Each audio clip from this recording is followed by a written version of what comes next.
Rave party ಮೇಲೆ ಏಕಾಏಕಿ ಪೊಲೀಸರು ರೇಡ್.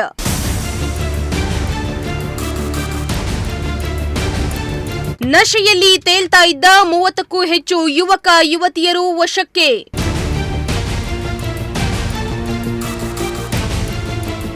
ಮಾದಕ ವಸ್ತು ಸೇವನೆ ಆರೋಗ್ಯಕ್ಕೆ ಹಾನಿಕಾರಕ ಅಂತ ಅದೆಷ್ಟೋ ಜಾಗೃತಿ ವಹಿಸಿದ್ರೂ ಕೂಡ ನಮ್ಮ ಯುವ ಜನತೆ ಮಾತ್ರ ಎಚ್ಚೆತ್ತುಕೊಳ್ತಾ ಇಲ್ಲ.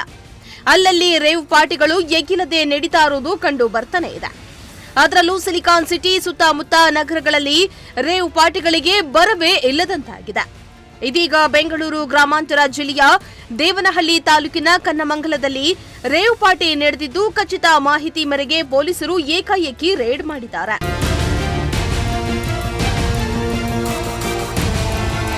ಹೌದು, ನಿನ್ನೆ ದೇವನಹಳ್ಳಿ ತಾಲೂಕಿನ ಕನ್ನಮಂಗಲದಲ್ಲಿ ರೇವ್ ಪಾರ್ಟಿ ನಡೆದಿದ್ದು ಸುಮಾರು 30ಕ್ಕೂ ಹೆಚ್ಚು ಮಂದಿ ಯುವಕ ಯುವತಿಯರು ಪಾರ್ಟಿಯಲ್ಲಿ ಭಾಗಿಯಾಗಿದ್ರು.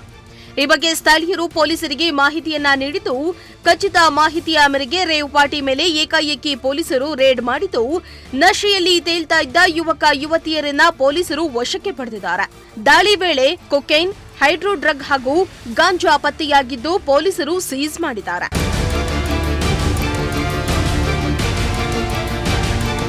ನಶೆಯಲ್ಲಿ ತೇಲ್ತಾ ಇದ್ದವರು ಸದ್ಯ ಪೊಲೀಸರ ಅತಿಥಿಯಾಗಿದ್ದು ರೇವ್ ಪಾರ್ಟಿ ಆಯೋಜನೆ ಮಾಡಿದ್ದು ಯಾರು, ಎಲ್ಲಿಂದ ಡ್ರಗ್ಸ್ ಸಪ್ಲೈ ಆಗ್ತಾ ಇದೆ ಎಂಬುದರ ವಿಚಾರಣೆ ನಡೆಸಲಾಗ್ತಾ ಇದೆ. Bureau report, Prajashakti TV, Tumakuru.